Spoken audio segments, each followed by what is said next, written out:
One कैसे हो आप सब लोग। तो आज हम बात करने वाले हैं कि जो भी ट्रेडर मार्केट के अंदर काम करते हैं उनका फोकस होता है कि मार्केट के अंदर वो ट्रेंड को कैप्चर कर पाएँ ताकि उनका अच्छा प्रॉफिट मार्केट के अंदर बने।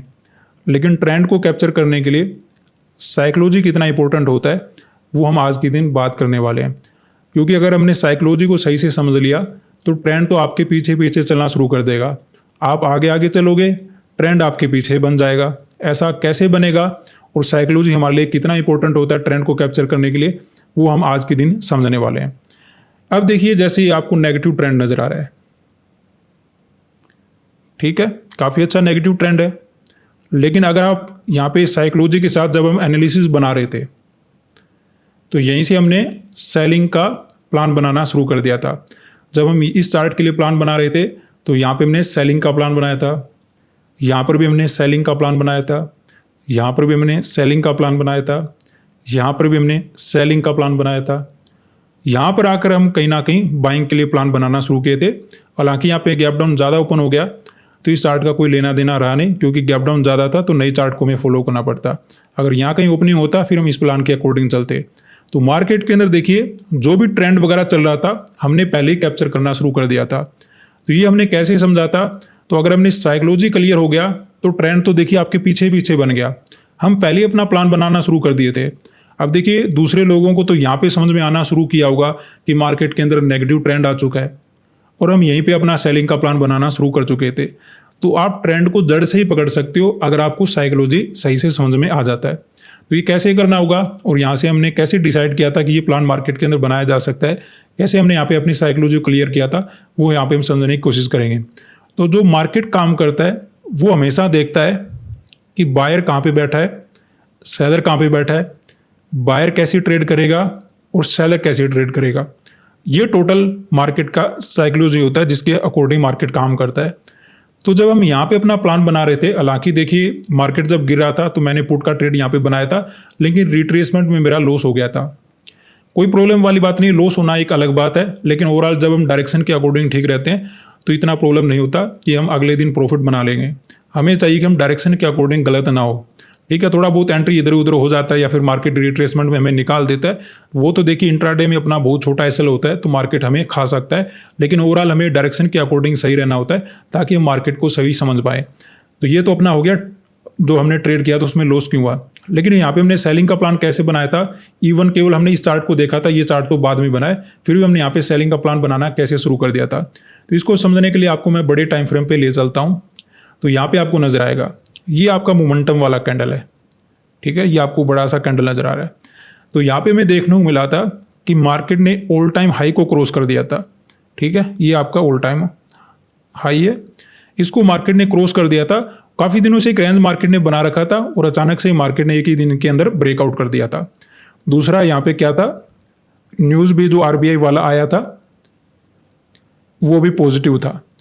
तो पॉजिटिव न्यूज़ है, मार्केट ने ब्रेकआउट कर दिया, तो ऐसे में बायर ने यहाँ पे ज़्यादा ट्रेड बनाया होगा, कोई भी यहाँ पे सेल करके नहीं गया होगा।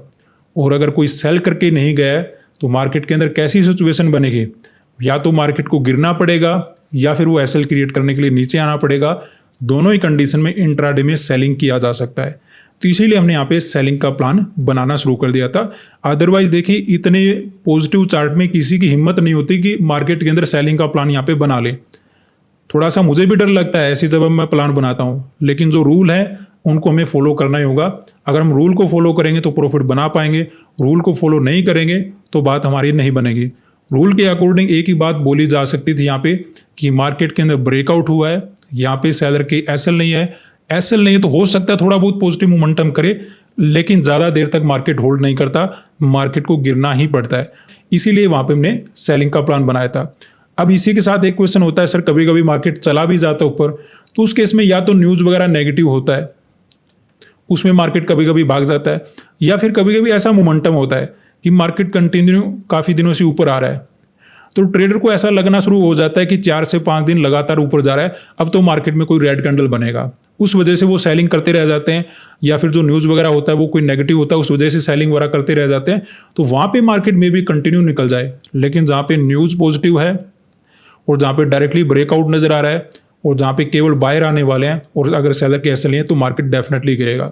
तो इस प्रकार आपको साइकोलॉजी को समझना है, तो आप जड़ से ट्रेंड को कैप्चर कर पाओगे। तो यहाँ से हमने सेलिंग का प्लान इसलिए बनाया था, ठीक है। उसके बाद भी देखिए हमने क्या प्लान बनाया था कि मार्केट के अंदर अगले दिन भी हमने सेलिंग का प्लान बनाया था। रीज़न क्या था कि गैप अप ओपन हुआ है, एक बड़ा गैप ओपन हुआ था और मार्केट कहीं ना कहीं अपने आप को ऊपर ही रखकर होल्ड करके चला गया था। तो यहाँ पे बायर के आने की प्रोबेबिलिटी ज़्यादा रहती है क्योंकि गैप अप था, मार्केट ने अपसाइड का मोमेंटम कर रखा है, कोई ज़्यादा डाउनसाइड का मोमेंटम किया नहीं, तो बायर ने यहाँ पे रिस्क ज़्यादा लिया हुआ क्योंकि ऑल टाइम हाई के ऊपर बायर ही ज़्यादा रिस्क लेते हैं, जैसे आपको यहाँ पे नज़र आ रहा है। अब यहाँ पे गैप डाउन है, तो ऐसे गैप डाउन में सेलर ज़्यादा रिस्क लेगा, तो यहाँ पे गैप अप ज़्यादा है तो बायर ज़्यादा रिस्क लेगा। ये आपको क्लियर हो गया।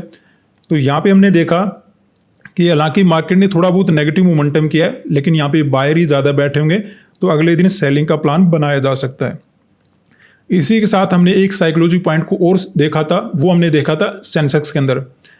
सेंसेक्स में क्या था, उस दिन एक्सपायरी था, और अगर एक्सपायरी है तो मार्केट क्या करेगा, हमने ये देख लिया था कि मार्केट यहाँ से ऊपर चला तो पुट राइटर आ गए, यहाँ से मार्केट गिर गया, कॉल राइटर आ गए, और मार्केट अब क्या करेगा, बस इसके मिडल में रखेगा अपने आप को। तो पुट राइटर भी अपना पैसा बना लेगा, कॉल राइटर भी अपना पैसा बना लेगा, मार्केट को कहीं पर ले जाना ही नहीं है। तो यहाँ पे हमें सेंसेक्स का एक्सपायरी भी नज़र आ रहा था, तो एक ही बात क्लियर नज़र आती है, पुट राइटर तो ऑलरेडी पैसा बना चुके हैं, अब यहाँ पे कॉल राइटर बैठे हैं, तो मार्केट और ऊपर नहीं जाने वाला, यहीं कहीं से हमें गिरावट वगैरह देखने को मिलेगा या फिर मार्केट के अंदर सेलिंग देखने को मिलेगा। ऐसा ही कुछ हुआ, मार्केट एक ही जगह पे ट्रेड करता रहा, कोई भी ज़्यादा मोमेंटम किया नहीं, तो इसलिए यहाँ पर भी सेलिंग का ही प्लान बन पा रहा था। उसके अकॉर्डिंग हमने सेलिंग का प्लान बनाया और एक मोमेंटम कैप्चर करने का हमें मौका मिल गया। तो समझ गए कि अगले दिन हमने कैसे साइकोलॉजी को समझकर सेलिंग का प्लान यहाँ पे बनाया था, यहाँ पर हमने सेलिंग का प्लान क्यों बनाया था।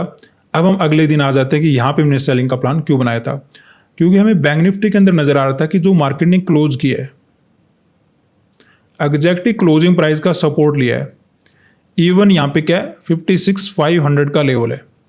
तो ऐसे सपोर्ट को देखकर और ऐसी क्लोजिंग प्राइस के सपोर्ट को देखकर बैंक निफ्टी के अंदर बायर ज़्यादा ही बैठे होंगे एज कंपेयर टू सेलर। ऐसा नहीं कि सेलर नहीं बैठे होंगे, मार्केट के अंदर नेगेटिव मोमेंटम हुआ है, सेलर भी आए होंगे, लेकिन बायर ने ज़्यादा पोजीशन बनाया होगा क्योंकि अपसाइड का मोमेंटम हुआ, रिट्रेसमेंट हुआ, सपोर्ट के आसपास मार्केट खड़ा है, तो बायर यहाँ पे ज़्यादा बैठे होंगे। तो अगले दिन अपना प्लान कैसा बनेगा, सेलिंग का बनेगा। तो उसके अकॉर्डिंग हमने यहाँ पे सेलिंग का प्लान बनाया था। हालांकि अगले दिन हम देखते हैं तो मार्केट ऊपर गया, फिर दोबारा से कहीं ना कहीं नीचे आ गया। तो यहाँ पर आपको लग सकता है सर सेलर बैठे होंगे, लेकिन प्रॉब्लम क्या होती है, आप सिचुएशन को समझने की कोशिश कीजिए, साइकोलॉजी को क्लियर करने की कोशिश कीजिए कि मार्केट ने यहाँ पे काम कैसे किया होगा। अब देखिए हमारे जैसे जो ट्रेडर काम करते हैं वो कैसे काम करेंगे कि मार्केट ठीक है ऊपर जा रहा है, यहाँ पे सेलिंग हुआ, बाइंग हुआ, उसको वो भूल जाते हैं, लेकिन उन्हें ये नजर आता है कि अब मार्केट ने ऊपर चलना शुरू कर दिया है, अच्छा अपसाइड का मोमेंटम कर रहा है, तो क्यों ना वो यहाँ पे कॉल साइड का ट्रेड अपना बना ले। वो बनाते भी हैं, फिर मार्केट कुछ गिरना शुरू कर देता है। तो अब तो आपको ये कंप्लीट घूमता हुआ मार्केट नजर आ रहा है, लेकिन जब चार्ट नहीं बना होता है तो उस समय क्या होता है कि मार्केट में ऐसा लगता है कि छोटा सा रिट्रेसमेंट होगा, अब ऊपर चला जाएगा, छोटा सा रिट्रेसमेंट होगा, अब ऊपर चला जाएगा, छोटा सा रिट्रेसमेंट होगा, अब ऊपर चला जाएगा। तो जो रिटेल ट्रेडर होते हैं और जो छोटे ट्रेडर होते हैं वो यहाँ पे बाय करते रह जाते हैं, क्योंकि कोई भी एक्सपेक्टेड करता ही नहीं कि मार्केट इतना ऊपर जाने के बाद नीचे भी आ जाता है। हमारा तो यही मानना होता है या तो मार्केट ऊपर जाएगा या यहाँ पे होल्ड करेगा, हमें ऐसा मानना ही नहीं होता कि मार्केट नीचे जा भी सकता है, तो मार्केट चला जाता है। तो उस वजह से क्या होता है, यहाँ पर ज़्यादातर ट्रेडर जो होते हैं वो अपना बाइंग का ट्रेड बनाते रह जाते हैं, और जो बड़े बड़े ट्रेडर होते हैं वो अपना बेनिफिट उठाते हैं और एक ट्रेंड को फॉलो करना चाहते हैं, वो तो धीरे धीरे अपना सेलिंग का पोजीशन बना लेते हैं। तो यहाँ पे हमने समझा था कि जिस प्रकार का टर्निंग पॉइंट मार्केट लेकर आया है तो यहाँ पे कोई अच्छा ट्रेडर बैठा होगा, और क्योंकि मोमेंटम भी ज़्यादा नहीं हुआ है तो इसने यहाँ पे प्रॉफिट भी बुकिंग नहीं किया हुआ। कभी कभी तो क्या होता है एक बहुत बड़ा मोमेंटम हो गया तो अपना प्रॉफिट वगैरह बुकिंग करना शुरू कर सकते हैं अगले दिन, उसमें आपको बाइंग का मोमेंटम ऐसा कुछ मिल सकता है। लेकिन क्योंकि एक छोटा ही मोमेंटम हुआ है तो जो भी यहाँ पे बड़ा ट्रेडर बैठा होगा जिसने मार्केट को घुमाया है वो अभी भी अपना प्रॉफिट बुक करके नहीं गया होगा, और ना ही हमें कुछ ऐसा प्रॉफिट बुकिंग जैसा कुछ यहाँ पे नज़र आ रहा। तो हमने यहाँ पे सिंपल प्लान बनाया कि अगर कोई बड़ा ट्रेडर बैठा होगा तो ऐसी साइकोलॉजी के अकॉर्डिंग हमें कंटिन्यूस सेलिंग मिल जाना चाहिए। हमने अगले दिन सेलिंग किया और एक अच्छा मोमेंटम कैप्चर करके निकले, ठीक है।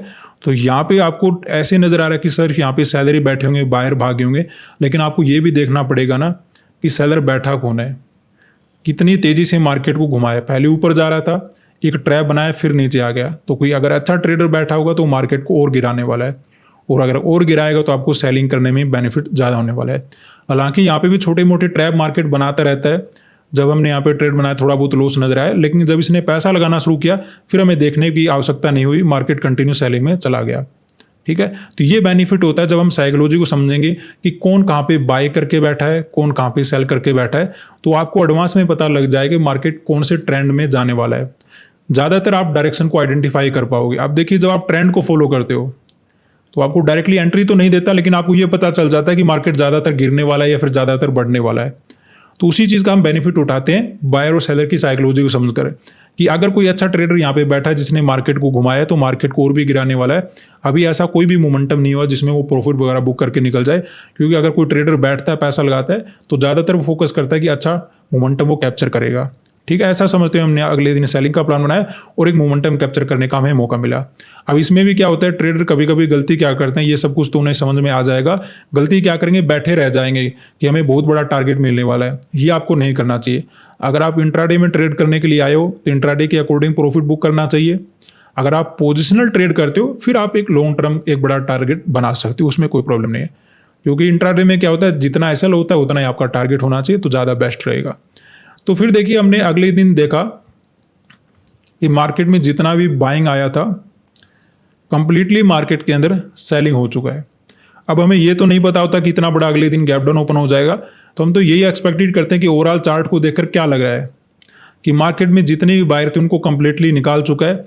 और अब क्योंकि मार्केट इतना गिर चुका है तो यहाँ पे साइकोलॉजी क्या बनेगा, दूसरे लोग भी सेल करना शुरू कर देंगे जैसे ही मार्केट नीचे चलना शुरू करेगा। और अगर दूसरे लोग सेल करना शुरू करेंगे, नीचे यहाँ पे बायर के एसएल नहीं है, तो मार्केट को क्या करना पड़ेगा, ऊपर जाना पड़ेगा। तो यहाँ पे हमने एक ऐसा प्लान बनाया कि छोटा गैप डाउन ओपन होता है, फ्लैट टू गैप ओपन होता है, तो वहाँ पे हम बाइंग का प्लान बना सकते हैं। तो वैसे तो देखिए, मुझे बड़ा डर लगता है कि मार्केट गिर रहा है, यहाँ पे हम बाइंग का प्लान कैसे बना सकते हैं। लेकिन अगर रूल के अकॉर्डिंग और साइकोलॉजी के अकॉर्डिंग अपना सिचुएशन क्लियर है तो डेफिनेटली हम बना सकते हैं। और वही हमने किया, उसके अकॉर्डिंग प्लान बनाया।